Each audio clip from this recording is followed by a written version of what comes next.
ஆனால் கவர்மெண்ட் ஸ்கூலில் இருக்க எல்லா பசங்களுமே வந்து செட்டில் ஃபேமிலி இல்லை, மிடில் கிளாஸ் இல்லை, லோவர் கிளாஸ் மக்கள். ஹலோ, இது நம்ம டாக்குமெண்ட் வந்து இந்த ஃபீஸ் ஸ்ட்ரக்சர் கொண்டு வந்த விஷயம் நல்ல விஷயங்க.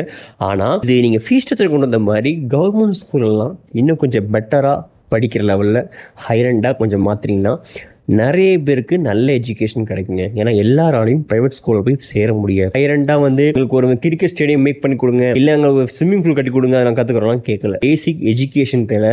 ஒரு ப்ராப்பர் ரூம், ஒரு கரெக்டான ரூம், கரெக்டான ஃபெசிலிட்டி, அதுக்கான ஸ்டாஃப்ஸ், அதை மட்டும் ஒரு கவர்மெண்ட் ஸ்கூல் கிடைச்சாலே நிறைய பசங்க அங்கேயே நல்லா வருவாங்க. கவர்மெண்ட் ஸ்கூல்லும் ஒரு ப்ரைவேட் ஸ்கூல் ஈக்குவலாக மாறணும், அதுக்கு நாங்கள் கவர்மெண்ட் சப்போர்ட் பண்ணுறோம் அப்படின்னு கவர்மெண்ட் வைஸ் அதையும் நீங்கள் பண்ணிங்கன்னா நிறைய கவர்மெண்ட் ஸ்கூலில் இருக்க பசங்க நல்லா படிப்பாங்க, இன்னுமே அவங்க மேலே வருவாங்க. ஏன்னா ப்ரைவேட் ஸ்கூலில் இருக்கிற மேக்ஸிமம் வந்து செட்டில் ஃபேமிலி இல்லை மிடில் கிளாஸ் ஃபேமிலி. ஆனால் கவர்மெண்ட் ஸ்கூலில் இருக்க எல்லா பசங்களுமே வந்து செட்டில் ஃபேமிலி இல்லை, மிடில் கிளாஸ் இல்லை, லோவர் கிளாஸ் மக்கள். ஸோ அவங்கள இன்னும் கை கொடுத்து தூக்குறது தான் கவர்மெண்ட். ஸோ அதையுமே நீங்கள் பார்த்து பண்ணிங்கன்னா நிறைய பேருக்கு யூஸ் ஆகுங்க.